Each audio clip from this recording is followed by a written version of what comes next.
नमस्कार दोस्तों, मैं विकास त्रिवेदी आपके अपने यूट्यूब चैनल विकास स्टडी सर्कल पर आप सभी का स्वागत करता हूं।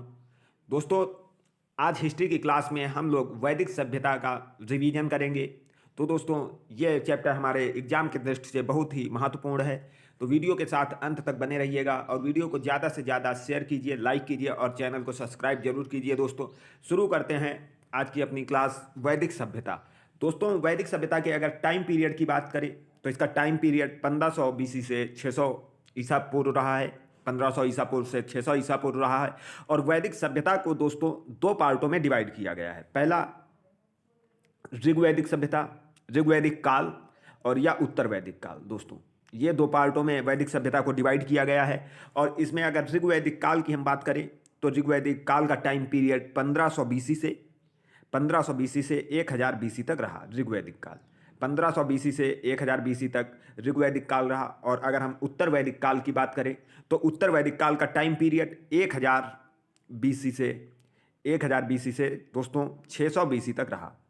तो अगर पूरी वैदिक सभ्यता का टाइम पीरियड की बात करें तो 1500 बीसी से 600 बीसी तक रहा। और वैदिक सभ्यता को दो पार्टों में डिवाइड किया गया, ऋग्वैदिक सभ्यता या ऋग्वैदिक काल और उत्तर वैदिक काल। और ऋग्वैदिक काल के अगर टाइम पीरियड की बात करें तो दोस्तों 1500 ईसा पूर्व से 1000 ईसा पूर्व तक ऋग्वैदिक काल रहा। और उत्तर वैदिक काल 1000 ईसा पूर्व से 600 ईसा पूर्व तक रहा। तो दोस्तों, उसके बाद अब अपने महत्वपूर्ण प्रश्नों का भंडारा शुरू करते हैं। वीडियो के साथ अंत तक बने रहिएगा। दोस्तों, सबसे पहला क्वेश्चन हमारा है कि सबसे प्राचीन वेद है। दोस्तों, सबसे प्राचीन वेद कौन सा है? तो हमारा सबसे प्राचीन वेद ऋग्वेद है। और दोस्तों, ये सबसे प्राचीन वेद हमारा ऋग्वेद है। और अगर बात करें हम सबसे नवीनतम वेद की तो हमारा सबसे नवीनतम वेद अथर्ववेद है।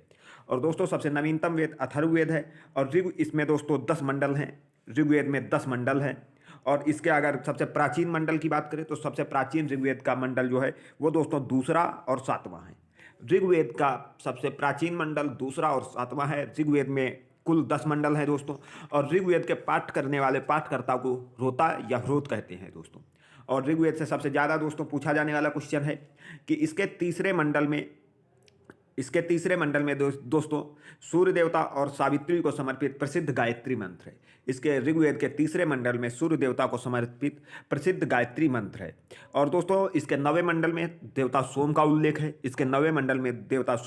है। उसके बाद दोस्तों अगले क्वेश्चन पर चलते हैं। अगला क्वेश्चन हमारा है आर्यों की भाषा क्या थी। दोस्तों, आर्यों की भाषा क्या थी? तो आर्यों की भाषा संस्कृत थी। और अगर बात करें आर्यों की सभ्यता की तो दोस्तों आर्यों की सभ्यता जो थी वो ग्रामीण सभ्यता थी। आर्यों की सभ्यता ग्रामीण थी। और दोस्तों, अगर हड़प्पा सभ्यता की हम बात करें तो हड़प्पा सभ्यता जो हमारी थी वो नगरीय सभ्यता थी। दोस्तों, आर्यों द्वारा विकसित सभ्यता ग्रामीण थी। और आर्यों द्वारा विकसित सभ्यता कौन थी? तो दोस्तों ये वैदिक सभ्यता थी। तो हमारी वैदिक सभ्यता ग्रामीण सभ्यता थी और हमारी ये हड़प्पा सभ्यता नगरीय सभ्यता थी। और आर्यों का समाज दोस्तों, पितृ प्रधान था। उसके बाद अपने अगले क्वेश्चन पर चलते हैं। हमारा अगला क्वेश्चन है आर्यों का मुख्य व्यवसाय क्या था। तो दोस्तों इसका राइट आंसर हो जाएगा कृषि एवं पशुपालन। आर्यों का मुख्य व्यवसाय कृषि एवं पशुपालन था। उसके बाद अगले क्वेश्चन पर चलते हैं गोत्र नामक संस्था का जन्म कब हुआ।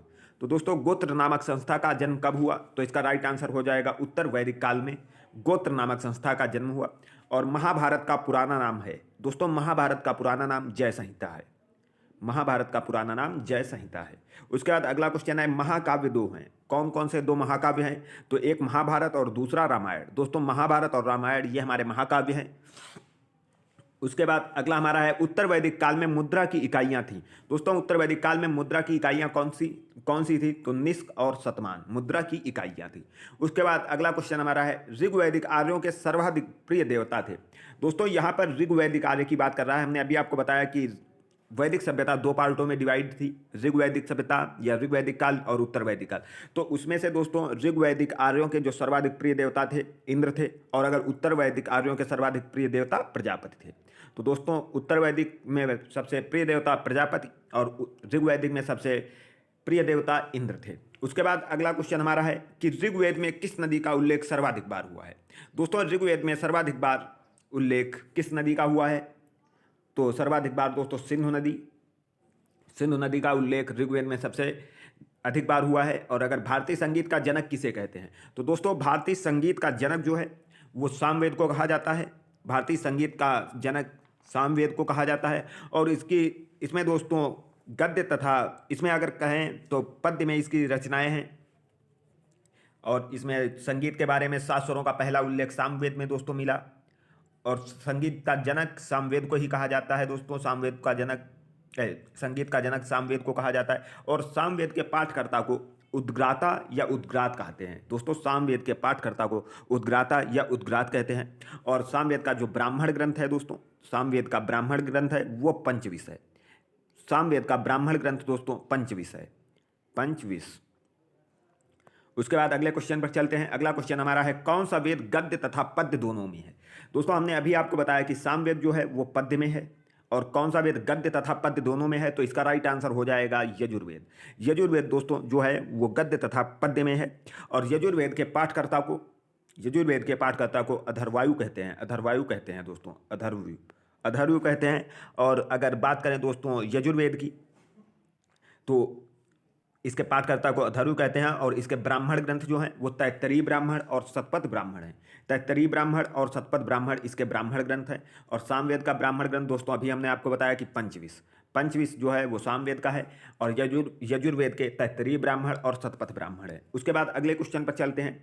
अगला क्वेश्चन हमारा है कि उपनिषद किस परंपरा पर आधारित हैं। दोस्तों अगला क्वेश्चन हमारा है कि उपनिषद जो हैं वो किस परंपरा पर आधारित हैं, तो हमारा राइट आंसर हो जाएगा भारतीय दर्शन परंपरा पर। उपनिषद जो है वो भारतीय दर्शन परंपरा पर आधारित है। उसके बाद अगला क्वेश्चन है दोस्तों, मोस्ट इंपॉर्टेंट क्वेश्चन है, त्रयी या वेद त्रयी के नाम से किन्हें जाना जाता है, तो 3 वेदों को जाना जाता है। और इनमें 3 वेद कौन कौन से हैं दोस्तों, तो ऋग्वेद, सामवेद और यजुर्वेद। ये 3 वेद त्रयी या वेद त्रयी इनके नाम से जाने जाते हैं। और सबसे ज़्यादा दोस्तों पूछा जाता है क्वेश्चन कि त्रयी के नाम से किन वेदों को जाना जाता है, तो त्रयी में शामिल दोस्तों अथर्ववेद नहीं है। बाकी 3 जो ऋग्वेद, यजुर्वेद और सामवेद हैं वो वेद त्रयी कहलाते हैं। उसके बाद अगले क्वेश्चन पर चलते हैं। अगला क्वेश्चन हमारा है वर्ण व्यवस्था का सर्वप्रथम विवरण कहाँ से प्राप्त होता है। दोस्तों वर्ण व्यवस्था का सर्वप्रथम विवरण कहाँ से प्राप्त होता है, तो इसका राइट आंसर हो जाएगा ऋग्वेद के 10वें मंडल से। दोस्तों ऋग्वेद के 10वें मंडल में पुरुष सूक्त का वर्णन किया गया है, जिसमें वर्ण के बारे में भी कहा गया है। और इसमें ब्राह्मण, क्षत्रिय, वैश्य और शूद्र, ब्राह्मण, क्षत्रिय, वैश्य और शूद्र, इन 4 वर्णों का उल्लेख किया गया है ऋग्वेद के 10वें मंडल में। उसके बाद अगले क्वेश्चन पर चलते हैं। अगला क्वेश्चन हमारा है कि वैदिक देवताओं का पुरोहित किसे माना जाता है। दोस्तों वैदिक देवताओं का पुरोहित बृहस्पति को माना जाता है। वैदिक देवताओं का पुरोहित बृहस्पति को माना जाता है। उसके बाद अगला क्वेश्चन हमारा है कि पुरुष मेध प्रथा का उल्लेख कहाँ मिलता है। दोस्तों अभी हमने आपको बताया कि शतपथ ब्राह्मण ये किसका ब्राह्मण ग्रंथ है, किस वेद का ब्राह्मण ग्रंथ है, आप लोग इसका आंसर कमेंट बॉक्स में बताइएगा। हम आपको पुरुष मेध प्रथा का उल्लेख कहाँ मिलता है, तो शतपथ ब्राह्मण में मिलता है। अभी हमने आपको बताया कि शतपथ ब्राह्मण किसका ब्राह्मण ग्रंथ है, किस वेद का, और इसका आंसर आप लोगों को कमेंट बॉक्स में बताना है। उसके बाद अगले क्वेश्चन पर चलते हैं। ईरान से भारत में आर्यों के आने की सूचना किस अभिलेख से प्राप्त होती है, तो दोस्तों बोगज कोई अभिलेख से ईरान से भारत आर्यों के आने की सूचना प्राप्त होती है। उसके बाद अगला क्वेश्चन है ऋग्वेद की मूल लिपि क्या थी, तो दोस्तों ऋग्वेद की मूल लिपि ब्राह्मी लिपि थी। उसके बाद अगला हमारा क्वेश्चन है याज्ञवल्क गार्गी संवाद का उल्लेख कहाँ मिलता है। याज्ञवल्क और गार्गी संवाद दोस्तों मोस्ट इंपॉर्टेंट है, एग्जाम में एसएससी की दृष्टि से बहुत ही इंपॉर्टेंट दोस्तों ये क्वेश्चन है। इसमें बृहदारण्यकोपनिषद में याज्ञवल्क गार्गी संवाद का उल्लेख मिला है दोस्तों। उसके बाद अगला है राजा की उत्पत्ति का सिद्धांत किस ब्राह्मण ग्रंथ में मिलता है। दोस्तों राजा की उत्पत्ति का सिद्धांत किस ब्राह्मण ग्रंथ में मिलता है, तो राइट आंसर हमारा हो जाएगा ऐतरेय ब्राह्मण। उसके बाद अगला हमारा है शूल सूत्र किस विषय से संबंधित पुस्तक है, तो ज्यामिति से। कल दोस्तों हमने जब वैदिक सभ्यता से संबंधित क्लास क्वेश्चन कराए थे उसमें भी हमने ये क्वेश्चन बताया था आपको कि शूल सूत्र किस विषय से संबंधित पुस्तक है, तो इसका राइट आंसर हो जाएगा ज्यामिति से। उसके बाद अगला क्वेश्चन है अस्तोमा सद्गमय वाक्यांश कहाँ से लिया गया है, तो दोस्तों अस्तोमा सद्गमय वाक्यांश बृहदारण्यकोपनिषद से लिया गया है। बृहदारण्यकोपनिषद से अस्तोमा सद्गमय वाक्यांश लिया गया है। उसके बाद दोस्तों दशराग युद्ध का वर्णन ऋग्वेद के किस मंडल में मिलता है, तो ये दशराग युद्ध दोस्तों इसका उल्लेख 7वें मंडल में मिलता है। इसमें यह युद्ध दोस्तों सुदास और 10 जनों के मध्य हुआ था, सुदास और 10 जनों के मध्य हुआ था। और दोस्तों वैदिक सभ्यता में या वैदिक काल में जो युद्ध होते थे वो गायों को लेकर होते थे, तो ये दशराग युद्ध जो है वो ऋग्वेद में 7वें मंडल में वर्णित है। और ये युद्ध सुदास और 10 जनों के मध्य लड़ा गया था। उसके बाद अगला क्वेश्चन हमारा है उत्तर वैदिक काल में किस क्षेत्र को आर्य संस्कृत की धुरी माना जाता था। तो दोस्तों उत्तर वैदिक काल में किस क्षेत्र को आर्य संस्कृत की धुरी माना जाता था? तो इसका राइट आंसर हो जाएगा अंग एवं मगध जनपद को। दोस्तों ये जो अंग और मगध थे इन्हें आर्य संस्कृत की धुरी माना जाता था। उसके बाद अगले क्वेश्चन पर दोस्तों चलते हैं। अगला क्वेश्चन हमारा है कि भारत का सर्व प्राचीन धार्मिक ग्रंथ है। दोस्तों अभी जो यूपी SSSC PET का एग्जाम हुआ है उसमें ये क्वेश्चन आया था कि भारत का सर्व प्राचीन धर्म ग्रंथ क्या है? तो इसका राइट आंसर हो जाएगा वेद। दोस्तों भारत का सर्व प्राचीन धर्म ग्रंथ वेद है। उसके बाद अगला क्वेश्चन है कि वेदों के संकलनकर्ता कौन है? तो वेदों के संकलनकर्ता महर्षि कृष्णद्वैपायन वेद व्यास हैं। और दोस्तों पुरुष सूक्त का वर्णन अभी हमने आपको बताया कि पुरुष सूक्त का वर्णन ऋग्वेद के 10वें मंडल में है। उसके बाद अगले क्वेश्चन पर चलते हैं। अगला क्वेश्चन हमारा है सूर्य देवता तथा सावित्री को समर्पित प्रसिद्ध गायत्री मंत्र है। तो ये ऋग्वेद के 3रे मंडल में है दोस्तों। सूर्य देवता तथा सावित्री को समर्पित प्रसिद्ध गायत्री मंत्र ऋग्वेद के 3रे मंडल में वर्णित है। सोम देवता का उल्लेख ऋग्वेद के 9वें मंडल में हुआ है दोस्तों। सोम देवता का उल्लेख ऋग्वेद के 9वें मंडल में हुआ है। उसके बाद अगले क्वेश्चन पर चलते हैं। 4 वेदों को क्या कहा जाता है? संहिता। और जो दोस्तों अभी हमने आपको बताया कि ये 4 वेदों को संहिता कहा जाता है। और अगर हम बात करें कि त्रयी किसे कहा जाता है? त्रयी, तो त्रयी दोस्तों ऋग्वेद, यजुर्वेद, सामवेद, दोस्तों इन्हें त्रयी कहा जाता है। और संहिता 4 वेदों को कहा जाता है। त्रयी में अथर्ववेद शामिल नहीं है दोस्तों। उसके बाद अगला क्वेश्चन है ऋग्वेद का सबसे प्राचीन मंडल है। तो दोस्तों ऋग्वेद का सबसे प्राचीन मंडल 2रा मंडल और 7वां मंडल है।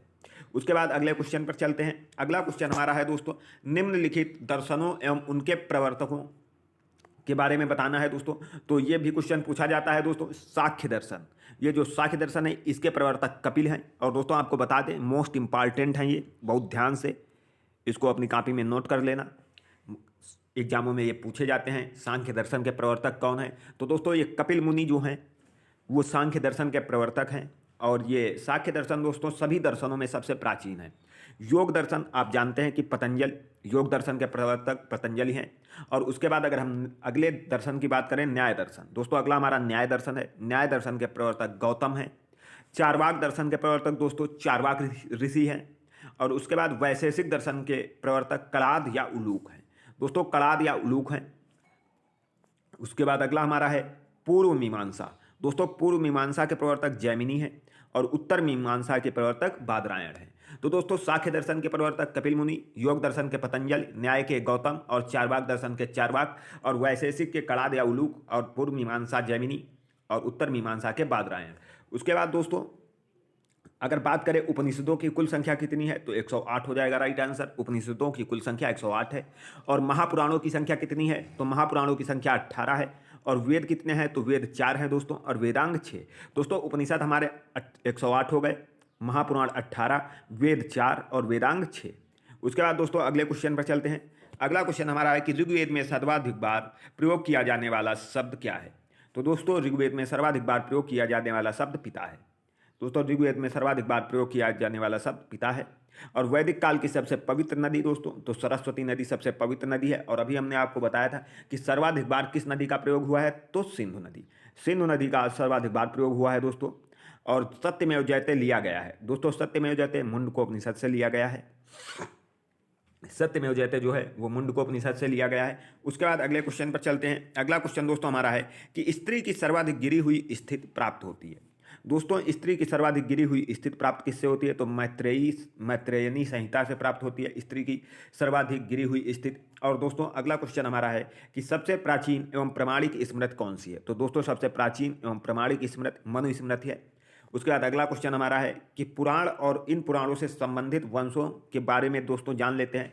ये भी क्वेश्चन दोस्तों SSC की दृष्टि से बहुत ही इंपॉर्टेंट है। मत्स्य पुराण, दोस्तों ये जो मत्स्य पुराण है अभी हमने आपको बताया ये सबसे प्राचीन पुराण है दोस्तों। मत्स्य पुराण सबसे प्राचीन दर्शन सांख्य दर्शन है। और सबसे प्राचीन और प्रमाणिक स्मृति तो मनुस्मृति। दोस्तों ये मत्स्य पुराण आंध्र सातवाहन वंश से संबंधित है। और विष्णु पुराण मौर्य वंश से संबंधित है। वायु पुराण गुप्त वंश से संबंधित है। उसके बाद अगला क्वेश्चन हमारा है कि सबसे प्राचीन एवं प्रमाणिक पुराण है तो मत्स्य पुराण हमारा राइट आंसर हो जाएगा दोस्तों। उसके बाद अगला क्वेश्चन हमारा है कि पुराणों के रचयिता कौन है? तो दोस्तों पुराणों के रचयिता लोमहर्ष। पुराणों के रचयिता लोमहर्ष हैं दोस्तों, पुराणों के रचयिता हो गए हमारे लोमहर्ष। उसके बाद अगला क्वेश्चन है, स्त्री को पुरुष का अर्धांगिनी कहा गया है। तो शतपथ ब्राह्मण में स्त्री को पुरुष का अर्धांगिनी कहा गया है, स्त्री को पुरुष का। सत्यम शिवम सुंदरम लिया गया है, तो मुंडकोपनिषद से सत्यम शिवम सुंदरम लिया गया है दोस्तों।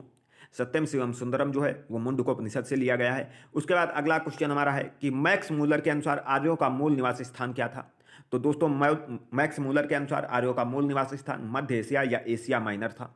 और अपौरुषेय किसे कहा जाता है, तो दोस्तों वेदों को कहा जाता है अपौरुषेय। ऐसा माना जाता है दोस्तों कि वेदों की रचना पुरुषों ने नहीं की, भगवान ने की है, इसलिए इसे अपौरुषेय कहा जाता है।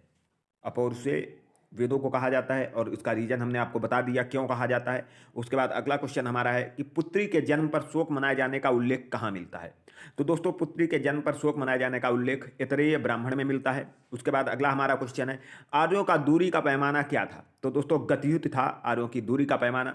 और दोस्तों वैदिक सभ्यता से संबंधित जितने भी महत्वपूर्ण क्वेश्चन थे उन सब की प्रैक्टिस हमने आपको करा दी है। और अगर आपको ये क्लास अच्छी लगी है तो वीडियो को ज़्यादा से ज़्यादा लाइक करें, शेयर करें और चैनल को सब्सक्राइब जरूर करें। मिलते हैं अगली क्लास में, तब तक के लिए धन्यवाद। जय हिंद।